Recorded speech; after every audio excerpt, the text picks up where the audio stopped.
galera, estamos aqui mais uma vez no quadro Trabalho no Exterior do Irlanda Talk Show Podcast. Já aproveita, aperta no sininho, compartilha com seus amigos que hoje a gente vai falar sobre a área de Product Design na área de tecnologia, gente. Vai ser top. Estamos aqui com o Robert. Robert é Senior Product Designer na Irlanda. E ele vai contar um pouquinho pra gente, galera, sobre como que é a área aqui na Irlanda, como que ele fez pra entrar nessa área aqui na Irlanda e também, o mais importante, o que essas empresas estão procurando de um Product Designer nas entrevistas. Fala, Robert, um pouquinho da tua história. É isso aí. Bom, primeiro prazer, obrigado, Daniela, pelo convite aí. Sempre legal conversar um pouco mais sobre a área, né? Bom, se for contar um pouquinho da minha história, eu tô aqui na Irlanda já faz uns... a gente tá conversando até, né? Faz 7 anos, mas eu comecei mesmo na área de design mais ou menos uns 10, 12, ali por 2009. Minha história tá meio engraçada porque eu acabei o meu ensino médio e eu já fui direto pra trabalhar numa agência, né? Então, eu comecei, como muitas pessoas começam na área de design, trabalhar na área gráfica, né? Que essa era mais ou menos a entrada, pelo menos naquela época, ali por 2009. Sim. Então, pulei do ensino médio, fui começar a trabalhar em agência. E o que eu gosto muito de agência, que geralmente até quando eu vou ver currículos, eu gosto muito de pegar pessoas que trabalhavam em agência, porque quando você trabalha em agência é só aquela correria, né? Você não tem muito tempo pra pensar. O que é ruim quando você tá trabalhando, mas é bom porque no futuro, quando você tem aquele tempo, você acaba conseguindo chegar nos resultados um pouco mais rápido, né? Sim. Então, trabalhei em agência há alguns anos e daí resolvi, aos poucos, começando a mudar pra área de mais digital, né? Então, trabalhando com website, landing page, e-mail marketing, coisas desse tipo. Sim. Até que eu comecei a me interessar um pouco mais pra área de produto, foi que eu comecei na minha que eu comecei minha faculdade também. E aí que eu comecei a trabalhar nessa área e depois de alguns anos trabalhando lá, resolvi vir pra cá, né? Top. Tu fez faculdade de Product? Não, eu fiz faculdade de design no Brasil, né? Mais na área de visual design, que era a minha área, assim, né? Show. Então, ele abrangia um pouco o digital, mas bem pouco. Mas o principal mesmo era visual, assim, gráfico, né? Então, a gente fez bastante coisa gráfica, basicamente. E aí, tu veio pra Irlanda, tu veio pra estudar inglês, tu veio pra trabalho já? Como é que foi essa tua migração? Então, o meu caso é um pouco diferente, porque como eu trabalhava lá já há um tempo, e na época que eu trabalhava, eu já fazia algumas entrevistas, às vezes, pra alguns lugares fora do Brasil, por interesse mesmo, né? Até pra testar o inglês também naquela época. Então... E aí eu tinha um amigo que ele veio pra cá pra estudar e ele arrumou um emprego aqui. Então ele trabalhava aqui como software, né? Inclusive ele ainda é engineer aqui hoje. Software developer. E aí a empresa dele tava precisando de um freelancer, alguém pra ajudar na área de design. Então eu achei, interessante. Aí ele me indicou. Comecei a trabalhar pra eles. Eu trabalhei com eles talvez uns 4 meses no Brasil. Remoto, isso. Que massa, cara. Era engraçado, porque eu acordava às 5 da manhã, porque, né, era... Por causa do horário. Por causa do horário, eu acordava às 5 da manhã, e porque eu trabalhava também, né? Então, eu trabalhava às 5 da manhã, trabalhava pra ele umas 3, 4 horas, ia trabalhar, depois voltava a fazer mais algumas coisas, fazer as reuniões, enfim. E aí, nesse meio tempo, eles gostaram do meu trabalho, né? E daí a gente acabou... eu pesquisei um pouco mais sobre como é que funcionava pra vir pra Irlanda, o visto e tal, e daí a gente acabou acordando que eles iriam pegar o meu visto, né? E eu fiz todo o processo do Brasil. Então, todos os documentos naquela época, era tudo papel, né? Tudo escrito. A gente fez todos os documentos, mandou por correio pra cá. E daí daqui saiu o meu visto. Eu esperei um tempo, né? Então, acho que eu apliquei ali por... Eu lembro que na época foi em 2016. Eu apliquei ali por maio, eu acho, junho. E eu vim pra cá no final de setembro. Nossa, muito bom. Pra cá. Só dando um adendo aqui também. Tipo, porque eu sempre falo pras pessoas que o que mais te traz resultados é a parte de networking. Né? Com certeza. Então, assim, eu sei que esse cara era teu amigo, tudo bem. Isso. Mas, cara, às vezes tu pode criar uma amizade ou então conversar com alguém que já tá na Irlanda, se tu ainda tá no Brasil, ou se já tá aqui também, né? Encontrar pessoas no LinkedIn, conversar com essas pessoas, cara, porque é o melhor caminho. Não adianta. É o melhor caminho. Sem dúvida. Inclusive, tipo, hoje mesmo, assim, algumas empresas que eu já entrei ou que eu coloquei pessoas dentro é por causa dessa network. Então, quando uma empresa sabe que você tá indicando alguém, a confiança já é, né, alguns % do caminho andado. Sim. Que ele já passa um pouco mais pra frente já. Sim. E essa empresa era de quê, Robert? Essa é uma empresa que eles faziam speech to text, então, eles trabalham com um hospital e doutores que quando eles vão atender você, quando vai fazer a tua prescrição, quando eles vão escrever o teu laudo, eles falavam no aplicativo, e daí esse aplicativo depois transformava em texto, né? Caramba. Então, quando a gente chegou lá, quando ele chegou e quando eu cheguei, ele chegou pra desenvolver esse software do zero, praticamente. Então, a gente colocou tudo do zero. E eu passei esse 1 ano que eu trabalhei nessa empresa, passei basicamente construindo o aplicativo. Que até hoje é bem próximo, né? Então, lá a empresa tá bem sucesso, inclusive, né? Aqui pertinho. Top. Que é muito legal, né? Mas foi uma experiência bacana também, porque foi meu primeiro trabalho, 100% em inglês. Então, no começo, tem aquela assim, né? Não consigo me explicar muito bem, não consigo ainda né, conversar. Então... Hoje eu já vejo que eu faria muitas coisas diferentes, mas naquela época tava bom é um passo de cada vez, né? Isso. E foi o que conseguiu, né? Me deu a oportunidade de vir pra cá, né? Sempre aquela porta de entrada, que é muito bom. Sim, nossa, cara, que legal. E tu sentiu muita diferença, assim, do jeito, da maneira como eles trabalham no Brasil e como eles trabalham aqui? Tem, tipo, muita diferença, tu acha, na tua percepção? Isso é interessante, eu senti bastante diferença. O primeiro que, assim, uma coisa que talvez a gente, como brasileiro, a gente sempre acha que tudo que é fora é um pouco melhor, né? Sim. Mas estando nem aqui, sempre. nem sempre. Você olha que eu, pelo menos, olho a área de tecnologia no Brasil é muito, muito, muito forte. Eu também acho bem melhor. Muito forte. Inclusive, não só comparando com a Irlanda, tá? Comparando também com os Estados Unidos. Por exemplo, eu já trabalhei com empresas que eu trabalhava para time nos Estados Unidos e eu olhava os trabalhos deles e o tipo de trabalho que eles faziam e é muito, assim, outdated, tipo, muito antigo, sabe? Então eu pensava, nossa, a gente tá muito à frente já. Então o Brasil mais ainda. Tanto que hoje, quando eu olho, às vezes, até, tipo, pessoas no Brasil, no LinkedIn e tudo mais... Eu vejo que eu sinto que eles são pessoas muito mais assim, muito mais à frente, sabe? Sabe muito e que trabalham de uma forma muito mais avançada que às vezes a gente trabalha aqui. Sim. Então, essa é uma das primeiras coisas que eu senti, com certeza. Vindo pra cá, eu senti que o ritmo, que essa questão do conhecimento, da forma de trabalhar, era um pouco mais pra trás. Mas não quer dizer que é ruim, né? Também era bom. Sim, claro. E é uma vantagem pra gente, que a gente pode trazer esse coisas extra. Novas. E também o ritmo também é muito mais tranquilo. Então, sim. dificilmente, até hoje, eu tenho um timeline. Você tem que entregar até semana que vem. Você tem que... Dificilmente. Geralmente, o que a gente tem é, tipo, isso aqui tem que fazer e vai ter que estar pronto, sei lá, no próximo quarto a gente vai entregar. Então, você trabalha aí. Sim. E aí vai de você também, né? Sua própria autonomia, seu próprio jeito de trabalhar pra você entregar. Sim. Mas o ritmo é um pouquinho mais tranquilo. O que eu gosto bastante de trabalhar pra aqui, pra ser sincero. Eu acho muito, muito bom. Acho uma cultura melhor, de trabalho, né? Mais tranquila. Work-life balance e tal. Com certeza. Eles pregam bastante isso aqui na Irlanda, né? Na Isso. Europa, no geral, eu acho. Mas na Irlanda, mais do que outros países. Eu também acho. Eu sinto. Eu também acho. Principalmente a pessoa, quando tem uma época do verão, por exemplo, todo mundo sabe que você quer sair mais cedo, você quer aproveitar o sol. Então, o pessoal, bem mais tranquilo. Super respeitam. Eu até lembro que ano passado, bem nessa época, eu ainda trabalhava, né, como recrutadora. E eu falei pro meu chefe, cara, hoje o dia tá muito bonito. Eu vou fazer o seguinte, eu vou tirar umas horas off agora e eu vou trabalhar de noite. Isso. E acho que nem se eu falei por respeito, sabe? Porque se eu falasse que eu ia só aproveitar o sol, acho que ele também não ia nem falar muita coisa. Mas eu falei, vou trabalhar de noite, depois faço umas horas extra de noite, porque não tem mais sol mesmo. Mas agora eu vou aproveitar o sol, porque nunca tem sol nesse lugar, cara. Exato. Tem algumas empresas aqui que eles fazem aquela sexta-feira no verão, né? Que Sim. Por 1 ou 2 meses, toda sexta-feira é off da empresa. Sim, você trabalha um pouquinho mais, outros dias pra ficar off, pra justamente até poder aproveitar. Até escola, cara, eu já vi quando era babá, quando era dia de muito sol, assim, eles davam... Tipo, sei lá, amanhã a previsão tá pra dar o dia inteiro de sol, assim, sabe? Eles davam, uma folga pros alunos, ou pra sair mais cedo, ou pra nem ir pra escola. Pra aproveitar. Nossa, bem interessante. Você não sabia, não. E pra quem não sabe, o Robert também, né, Robert, contando sobre a tua mudança ali de trabalho e tal, ele foi meu candidato, né, na época que eu trabalhei como recrutadora. Como quem já me conhece sabe que eu era recrutadora bem focada nessa parte de Product Design, UX, um pouco de Software Development também, enfim, essas áreas aí que giram em torno disso, né? Product Management, esses tipos de áreas. E aí foi onde a gente se conheceu, basicamente. A gente nunca se conheceu pessoalmente, hoje é a primeira vez. Mas foi onde a gente teve o primeiro contato, assim, né? A gente fez uma entrevista, né? E tal. E aí você decidiu ir pra frente com o processo. E a empresa que você tá hoje, né? Gostou de você e tudo mais, ele passou. Então, foi bem legal ver também essa tua mudança, né? Pra uma empresa nova e tudo mais. Também como recrutadora, recebi ótimos feedbacks da tua entrevista. Importante. Então, eu tenho certeza que o Robert também vai ter várias dicas, né, sobre entrevistas, como que foi o teu processo. E o Robert também entrevista pessoas, gente, hoje, para entrar no time de Product Design. Então, fala, Robert, tipo assim, como que foi esse teu processo, primeiramente, né, para entrar na empresa que tu tá hoje. E o que tu busca hoje nas entrevistas, né, de Product Designers?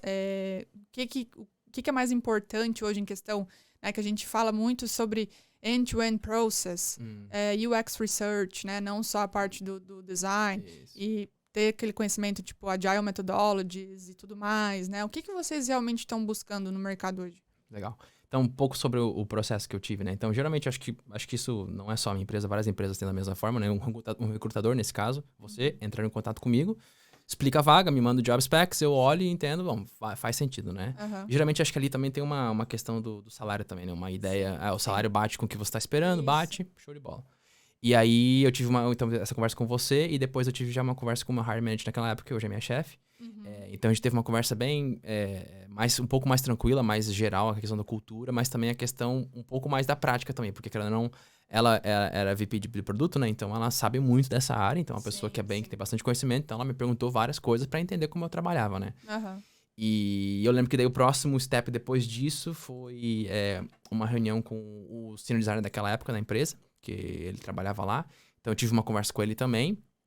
E aí o meu próximo, que foi uma coisa que eu já... É uma coisa que eu não gosto muito de fazer, que eu já fiz algumas vezes e nunca tive... Design task. Que é o design task. Que é uma coisa que eu... Ninguém gosta, acho. Que eu odiava fazer, eu já fiz algumas vezes. Na verdade, foi design task ou foi whiteboard? Foi os dois. Foi os dois? Foi os dois. Os dois? Isso. Naquela época a gente tinha os dois, Hoje a gente não tem mais, mas naquela época a gente tinha os dois. Então, eles mandaram pra mim uma tarefa que eu tinha que entregar em um dia.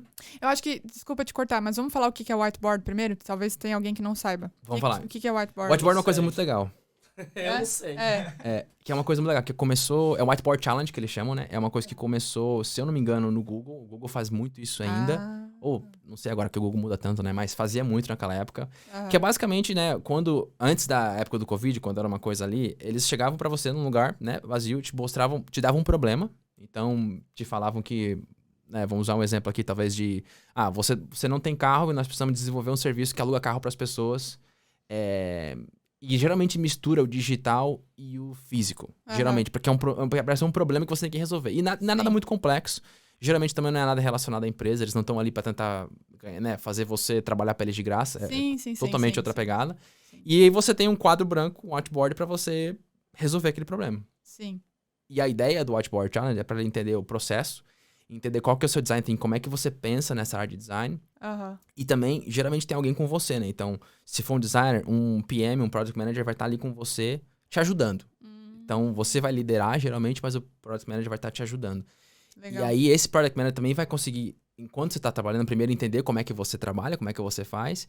E também saber, você trabalha bem com uma pessoa? Se ele te der uma crítica ou uma ideia diferente, você vai falar, não, isso aqui acho que não. Eu não sabia que tinha o Product Manager Sempre tem. ali junto. Sempre são duas pessoas. Massa, cara. Porque fica meio estranho. Às vezes você tá numa sala que geralmente vão ter 3 ou 4 avaliadores que vão olhar, mas quando você tá fazendo mesmo, você não fica 4 pessoas ali te olhando, né? Eles saem e fica você e mais uma pessoa trabalhando mesmo, conversando e colaborando, entendeu? Por isso que não é nada assim difícil, não é nada que você... E se você não entende, se você pergunta, é conversa. É como se fosse até mesmo porque isso vida faz real. parte do processo. Fazer perguntas é muito importante, né? Eu sempre falo isso, gente, façam perguntas, né? Porque Exatamente. não tem como. Eu gosto muito desse desafio. Eu acho que um Whiteboard Challenge é muito legal. Falando um pouco mais sobre daí a área do outro lado, né? Quando a gente avalia, teve uma época que a gente procurou uma pessoa para trabalhar, a gente entrevistou muita gente por acho que foram 6 ou 7 meses entrevistando pessoas. Então eu passei por muitos e muitos disso. Não só dessa área de Product Design, mas também na área de Product Manager. Então, como eu falei, quando a gente entrevista alguém para Product Design, a gente coloca essa pessoa com o Product Manager. Então, eu não estava nesse exercício, né? Eu só recebo o feedback depois e olho o que apareceu, né? Sim. E quando a gente entrevista para PM, Product Manager, aí eu era a pessoa que estava junto. Legal. E a gente entrevistou muito PM também, meu Deus, muito PM. Eu sei porque eu tava participando. Então, era muito PM. E era interessante, porque as primeiras entrevistas era tudo, nossa, essa pessoa aqui, ela é muito boa, essa aqui mesmo, acho que a gente achou. Legal, a gente ia animado pro negócio. E quando chegava naquele Whiteboard Challenge, falhava. E era sempre assim. E qual era a falha da galera? A principal falha é direto pra solução. Essa é a principal falha. Não saber entender o problema. Não saber entender o problema. Cara, eu já recebi um feedback desse de um Senior Product Designer também. Que esse é o principal problema da galera. Eu entrevistei um designer uma vez que ele era do Revolut, né? Que é um aplicativo de banco aqui muito forte, que inclusive tá indo pro Brasil agora. Que o processo deles, assim, é matador também. É muito difícil entrar. E quando o cara chegou aqui querendo entrevistar pra gente, falou, nossa, esse cara é o cara, né? O portfólio dele e tudo mais, o jeito que ele falava. Da Revolut. Ele trabalhava na Revolut, tava querendo sair pra uma outra empresa. E quando ele chegou no Whiteboard Challenge, eu olhei assim e falei, meu Deus, como é que ele foi contratado no Revolut? Porque ele não sabia fazer o processo, sabe? Tipo assim, ele não desenvolvia. Exato. Ele começava de, acho que a gente pode fazer um aplicativo, pode fazer isso, pode fazer aquilo, e trabalhava no final. Tá, mas pra quem você tá fazendo esse aplicativo? Quem que é a pessoa, qual é o lado do business, qual que é o lado do usuário, qual que é o contexto, né? Quem que são as personas? Por que você está fazendo isso? Quais são os problemas que você está tentando resolver? Então, tem todo esse processo, um flow, pelo menos, né? Qual que é o user flow dessa pessoa, né? Sim. Então, esse era o nosso principal. A gente precisa ver qual que é o seu processo. Isso é muito difícil saber só por portfólio. Porque portfólio Não você dá pode pra montar o que saber. você quiser, né? É verdade. Então você pode ter um portfólio bonito lá e você pode colocar, enfim, 1000 coisas falando que você fez. E que pode ser feito after fact, né? Depois que você, na verdade, fez, né? Então eu posso fazer uma interface bonita, agora eu vou colocar no meu portfólio, beleza. Então o que eu devia ter feito, talvez? Eu fiz isso. E você pode montar depois. Então é muito difícil você ter a certeza. Sim. E a gente pegava bastante isso, infelizmente. A gente pegava bastante gente que falava que fazia muita coisa, mas na hora do Whiteboard Maze Challenge não fazia. Cara, eu fiquei de cara que uma pessoa do Revolut foi rejeitada, hein? Bastante. Isso, e não só do Revolut, teve outras Porque a empresas gente grandes sempre... também. Eu, como recrutadora, se eu pegasse um candidato da Revolut, eu pensava... Você já... Tá feito o negócio. Uhul! Exato. Mas olha, que engraçado, cara. Nossa. Isso foi era uma das coisas que muito pegava a gente. PM também, Product Manager, muito problema nessa questão. Sim. E sempre cai na mesma coisa, é direto pra solução. Sempre. Cara, e como eu falei, tu não é o único a falar isso. Tipo, eu já ouvi... Até, na verdade, foi um feedback de uma vez faz tempo isso. Bem quando eu comecei com o meu Instagram ali, eu fiz um reel, né? Falando como se dá bem na entrevista e tal. E aí eu falei, né? Tipo, falei do problema, né? Tal, problema. E aí mostrar a solução daquele problema. Mas eu também dei muita ênfase no meu próprio vídeo sobre a solução, né? De mostrar a solução. E aí, um outro candidato meu também, hoje ele é Product Design Manager, numa empresa aí bem legal também. E ele deu esse feedback pra mim. Ele falou assim, Dani, teu vídeo tá top, porém, tu esqueceu de falar que a pessoa, na verdade, ela tem que focar muito mais no problema. Sim. Em entender o problema antes de ir pra solução, né? Exatamente. E às vezes a gente fica meio, né? Tipo assim, eu também entendo o lado do candidato, porque às vezes eles... Meio que, sabe, a tua mente, ela vai automático para a solução? Sim. Tu tem um problema aqui, como é que eu vou solucionar isso? Antes de tu realmente Antes de entender, você, é isso. né? A gente é treinado praticamente para solucionar problemas e desenvolver soluções, né? Isso. Então, você já tem aquele mindset sempre. E às vezes você já tem uma solução na cabeça, e às vezes, como no nosso caso, o brief era muito simples. Então, o final era muito óbvio o que ia acontecer. Mas... Porque era tão óbvio, a gente precisa entender o processo primeiro, porque, né, já é claro isso. E uma das coisas também que acontecia muito era as pessoas não se fazerem ideia o que era o Whiteboard Challenge. E isso que a gente manda um e-mail antes falando, você vai passar por um Whiteboard Challenge e tal. Então você vai lá dar um Google, você joga no YouTube como fazer um Whiteboard Challenge, como se dá bem, e ele vai te dizer, entendeu? Você pode, né, você pode estudar antes, se você quiser, e daí chegar lá e apresentar. Então não é uma coisa muito difícil de entender um pouco mais, se você sabe, né? Se você tem essa pegada. Rob, posso fazer uma pergunta? Diga. Já que esse negócio aí desse challenge, Whiteboard Challenge aí, é tão complicado assim, qual que é o beabá pra quem tá assistindo assim? O que eles precisam fazer? Quais são os steps? Então é basicamente um processo reduce, né? Então a gente quer entender ali a gente tinha, se não me engano, 45 minutos. Então você tem 45 minutos para resolver um problema. A gente não tá interessado na solução, então isso você já sabe. A solução pra gente, o que você vai chegar no final, se fazer sentido, só tem que fazer sentido, não precisa ser nada muito fora do comum. O que a gente precisa saber é o teu começo. Então quando você começa um projeto, o que você faz primeiro? Perguntas. Primeira coisa. A pessoa vai te falar uma coisa e vai falar, tá, mas e por que isso então? Mas você vai fazer perguntas para entender realmente. E tudo que você fizer, e isso porque que é o Whiteboard Challenge, tudo que você perguntar e que você entender e que você quiser, talvez, usar no seu processo, você vai anotar. Isso é uma coisa também que a gente pegava muito. A pessoa falava... Eu já tive gente que a gente fazia isso remoto, né? Então a gente usava o Miro, pra quem não conhece o Whiteboard, aquele Whiteboard, né, software. Então a pessoa tava lá do lado dela com o Miro e eu aqui. E a pessoa, às vezes, tava falando e anotando num caderno as coisas. Aí eu parei assim e falei... Eu vi que você tá anotando no caderno, que é muito bom, mas... Põe as tuas notas aqui no Miro, porque eu quero ver as tuas notas também, né? Porque eu quero ver o que você tá... A sua percepção do que eu tô falando pra você, das suas respostas, entendeu? Então, esse tipo de coisa. Então, anotar tudo que você precisa lá, entender o problema, fazer perguntas e daí entender o problema. Então, a gente tinha essa questão de perguntar ao máximo e daí criar esses problem statements, né? Então, que seria talvez uma forma mais básica de entender aquilo ali. Você cria esse problema, então, o problema é esse que eu preciso resolver, o segundo problema é esse, o terceiro problema é esse. E aí as personas, que também é muito importante. Então, você tem que entender quem que é o seu usuário. Né? No nosso caso, a gente trabalhava com turistas. Então, turista é muito amplo, né? Mas aí você consegue agrupar um pouco, né? Você tem aquela família com filhos, você tem um casal solteiro, um grupo de amigos, o senhor aposentado. Então, você cria umas 4 pessoas ali. Sim. E tinha algumas pegadinhas ou alguns fatores específicos que a gente procurava. No nosso caso, tinha um lado do business, que queria fazer esse problema, que gerava esse problema, e o lado do turista, né? Então, você ficava desses dois lados. Então, a maioria das pessoas pegavam só o usuário final do aplicativo, que era a pessoa que estava lá recebendo e interagindo com aquele aplicativo. Mas esquecia da pessoa que estava lá atrás, que era o small business, que estava, sei lá, recebendo o dinheiro, ou, entendeu? Fazendo o management por trás. Então, também a gente queria saber isso, você olhar todos os lados. Então, essa visão de olhar todos os lados, né? E aí, basicamente, depois daquilo, se você já tem fez as perguntas, entendeu o problema, entendeu os usuários, você pode começar a solucionar.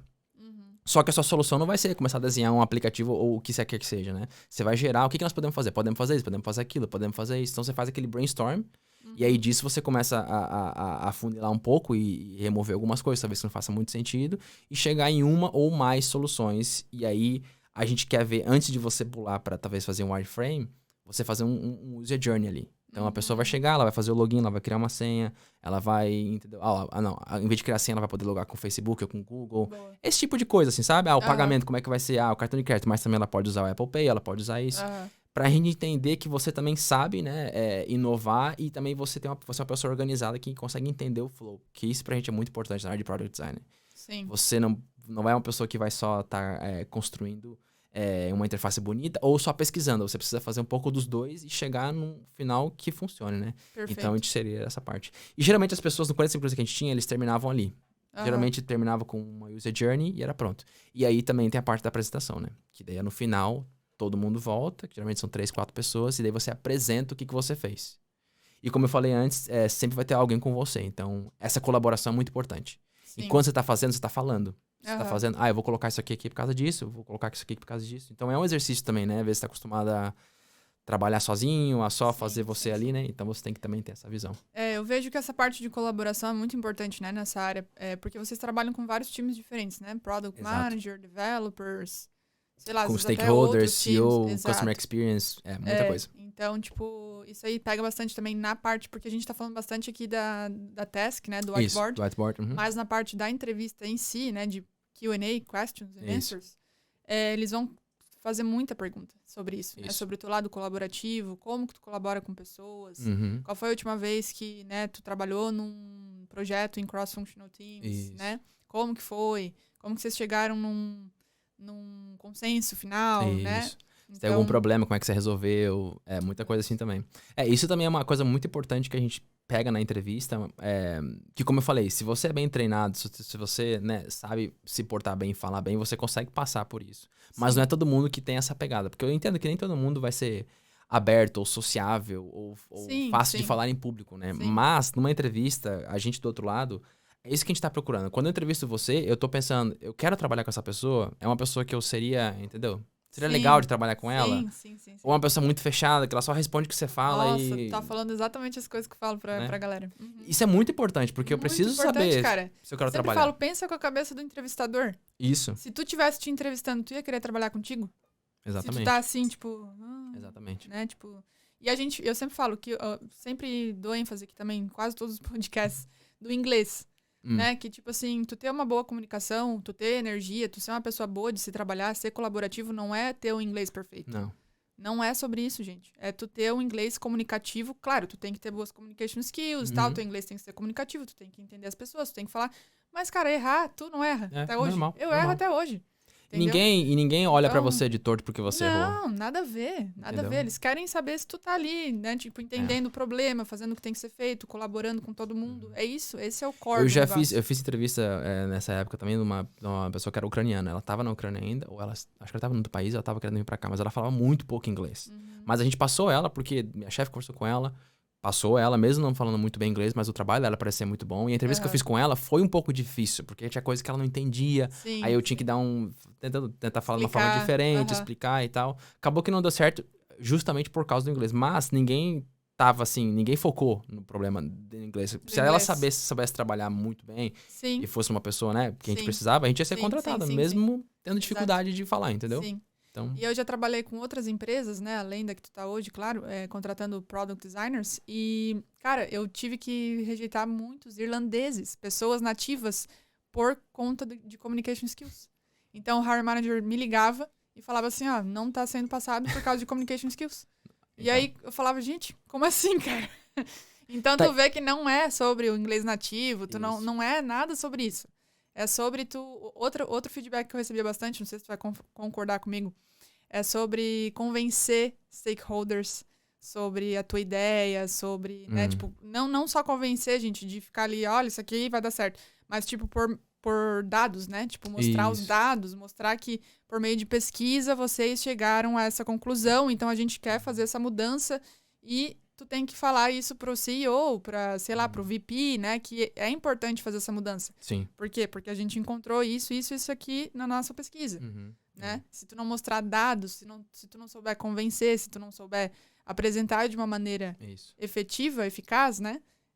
Eles não vão, porque tudo é investimento, certo? Exatamente. É investimento para fazer uma mudança ou para lançar uma feature nova, para lançar um aplicativo novo, para lançar um website novo, mudar alguma coisa. É investimento. Então, tu tem que convencer o teu CEO, tem que convencer o teu manager que aquilo ali vai trazer retorno. E não é uma tarefa fácil, viu? Porque é engraçado até, parece que todos esses, né, C-level people, assim, todo mundo tem o mesmo mindset, geralmente, né? Então, é bem difícil você convencer eles. Sim.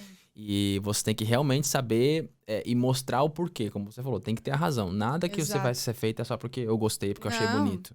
É difícil você fazer um redesign que não vai gerar nada no final, que não tem...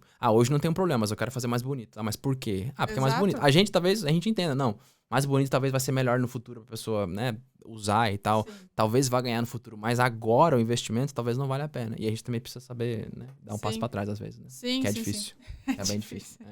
Acho que essa é a parte mais difícil, né, do trabalho de vocês, ou não? Eu acho que é uma parte difícil essa mesmo. A gente tem que lidar com muitas pessoas, então você tem que ser muito flexível, né? Então você tem que entender que nem tudo que você gosta, nem tudo que você acha que é a melhor forma, tem que ser a melhor forma. Principalmente quando você começa num nível mais acima, que você também acaba tendo que, talvez, mentorear alguns outros designers. Você às vezes precisa abrir mão e deixar a pessoa fazer daquele jeito. Que talvez não seja o jeito que você faça, mas não é um jeito errado, só não é o jeito que você faz, né? Sim, então, sim. isso é difícil, você entender que o jeito que você faz, não se é diferente do que você faz, não é errado. Então, você tem aquela diferença.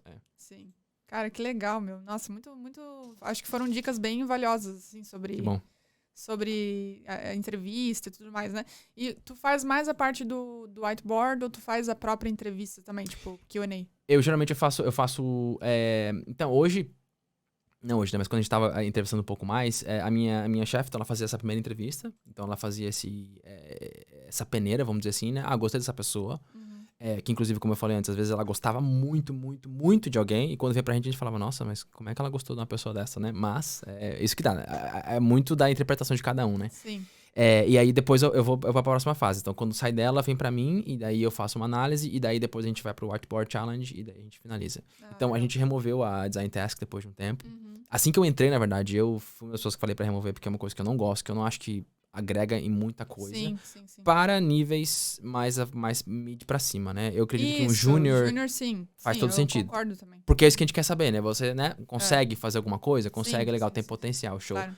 Mas se a pessoa é senior, eu já nem... É uma tipo de coisa que eu nem gosto mais de pedir portfólio, por exemplo. Eu não também acho... ia falar sobre isso. Eu não acho que portfólio mais faz sentido. Não precisa, cara, ter portfólio. Na minha concepção, eu acho que não precisa. Exato, eu também acho isso. Porque é uma coisa que, assim, primeiro que eu, por exemplo, eu não consigo ter portfólio hoje, porque a maioria dos trabalhos que eu já fiz é under NDA. Então é muito difícil você conseguir também tem essa. Publicar algo, né? Já começa por aí. E também porque, se a pessoa é senior, ela trabalha por 5, 6 anos numa empresa, ou 10 anos numa empresa, a pessoa sabe fazer aquilo, entendeu? Agora o que eu quero saber é se ela é realmente boa no processo, em me ajudar, o que eu preciso de ajudar. Porque pra uma pessoa pra fazer UI, eu contrato um júnior que vai lá e faz, né? Então, é uma das coisas que a gente também não olhava muito. Sim, mas eu lembro até que, não sei se foi a pessoa da RH ou quem foi, que ela fez algumas perguntas pra mim, porque como eu trabalhava com recrutamento pra várias empresas diferentes, ela quis fazer esse benchmark, sabe? Então ela perguntou como que tá as outras empresas aí, Dani? Eles fazem design task, como que tá o salário, como que tá não sei o quê, né? E aí eu passei pra ela como que tá os benefícios das outras empresas e tal, sabe? Sim. E eu falei, geralmente é assim, depende da empresa, né? Tudo. Mas geralmente é assim, geralmente é assado. E várias empresas pararam de fazer o design task. Tem algumas ainda que ainda fazem tudo mais, mas várias empresas pararam de fazer. E a questão, voltando no início, que tu falou que outros países parece que estão à frente, né? Nessa questão da Irlanda, de tecnologia, enfim. Eu sinto que outros países estão à frente da Irlanda também nesse quesito de recruitment process. Sim. Sabe, eu trabalhei muito com empresas na Espanha, por exemplo, e, cara, lá eles já não estão nem aí mais pra design task, sabe? Tipo, eles são mais, assim, tipo, direto ao ponto, sabe? Ver mesmo se a pessoa entende, se não entende e tal. Então, muda, assim, né? Não dá pra falar de uma coisa generalizada, mas eu acho que esse é o caminho. Tipo, o design task...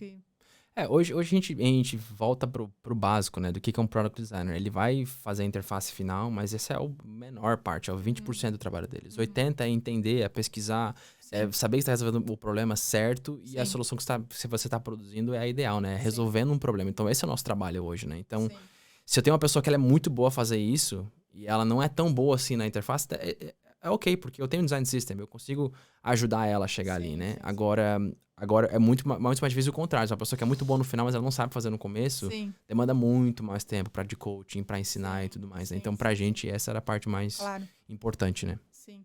Eu vou te fazer uma pergunta que eu acho que é bem importante. Talvez seja a última. Antes você... Eu pensei.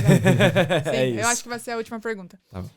Como que... Porque eu acho que tem muita gente que talvez esteja assistindo que é da área de UX, ou da área de UI, ou da área de graphic, entendeu? Principalmente galera de UX, que tá tentando migrar para product, uma coisa mais robusta, mais estratégica. Como que tu... Porque eu acho que tu também passou por essa migração, não passou? Passei da de UI para a área de product design. UI para product. Como que foi essa migração e quais são as dicas que tu dá para quem tá fazendo essa migração? Eu acho que quando você tá migrando é sempre um trabalho um pouco mais árduo, né? Porque você exige de você um certo investimento de tempo para você pesquisar e entender o que eles estão pedindo, né? Sim. Mas também acaba sendo não tão de complexo se você tem alguém que já trabalha daquele jeito, né? Então, no meu caso, quando você é um UI, geralmente você tem um UX trabalhando com você, né? Então, eles trabalham junto, vamos supor, né? Então, o que eu fazia naquele começo era, eu tava fazendo a parte de UI, mas e o UX eu tentava ficar o máximo próximo também, para eu entender como é que ele trabalhava, como é que ele fazia e tudo mais. E isso acabou me criando esse conhecimento. Mas, assim, no fim das contas, você precisa demonstrar que você sabe fazer isso, mas o próximo passo que você precisa dar foi o que eu fiz, né? Eu saí de UI para Product. Eu não tive um meio termo ou algo que você tá aprendendo ou você foi promovido numa empresa. É muito mais fácil, na minha opinião, quando você sai de uma empresa, de uma posição para uma outra numa outra empresa. Então, você já pula direto para Product, mas você prova na sua entrevista, principalmente, que você sabe fazer aquilo, né? Então, você vai saber com certeza, né? Entrevista exige uma certa prática e tem uma fórmula de você saber se vender, né? Sim. Então, você precisa saber disso. E uma das coisas que pra mim funcionou muito foi a experiência. Então, eu fiz muita entrevista na minha vida pra saber, por que essa aqui não deu certo? Porque essa pergunta eu já sei como responder. Sim. Então, isso vai te ajudar. Sim. Então, quando você tá numa entrevista, você tem que, né, se vender de uma forma demonstrando que você sabe, né? Então, se você sabe, mas nunca fez... Tu pode mostrar que tu nunca fez, mas você pode mostrar que você sabe. Exato. E aí que você consegue se vender para você conseguir esse próximo passo, né? Então, eu acho que assim, você tem que aprender, estudar e fazer o máximo de prática possível e conseguir demonstrar na entrevista que você é capaz de fazer aquilo. E aí conseguir essa posição que você quer. Sim. E no currículo, tu acha que tem alguma coisa que dá para colocar também, assim? Tipo, por exemplo, porque tu imagina um UI designer, né? Ele sempre foi um UI designer, aplicou para uma vaga de product designer. Tu tem alguma dica, assim, de como... Talvez ser chamado? Nesse caso, eu diria que você tentar ao máximo, como UI, colocar essas pequenas peças de UX também no seu trabalho para você ter no currículo. Perfeito. Porque acho que hoje, quando você olha o currículo, né, você vai olhar, a pessoa é muito boa nisso, ele era UI, mas ele também trabalhava com isso, ele também fazia isso. E nem que você fez uma vez, nem que você ajudou o cara de UX, como eu falei, sentou com ele e fez uma vez com ele, mas isso você já fez, você sabe a teoria, né? E eu sou do tipo de pessoa que, assim, se eu sei a teoria, quando me der aquela tarefa, eu vou pesquisar e vou fazer. Nunca fiz, mas parece que tem YouTube, parece que tem Google. Então você vai lá, procura. Claro. Assim que funciona, beleza, então vamos fazer. Entendeu? Aí você aprende fazendo. É esse o tipo de coisa que eu... Arrasou nas dicas, Robert. Nossa, espero que vocês tenham gostado, gente, desse episódio. Eu achei que foi muito rico pra quem é da área de UX, da área de UI, tá tentando migrar pra Product, ou tá tentando entrar na área de Product Design aqui na Irlanda, ou em algum outro lugar da Europa. Né, o Robert é a pessoa que faz, é o hiring manager hoje, né? A pessoa que faz entrevistas, avalia os whiteboards, avaliava design tasks, né? Eu aqui como recrutadora também entendendo um pouco do outro lado, que é mais o Q&A ali. Então, compartilha com os amigos de vocês dessa área. Não esquece de dar um like, ativa o sininho para assistir mais vídeos como esse. E vejo vocês na próxima. Obrigado, Robert. Muito obrigado prazer. Pela participação.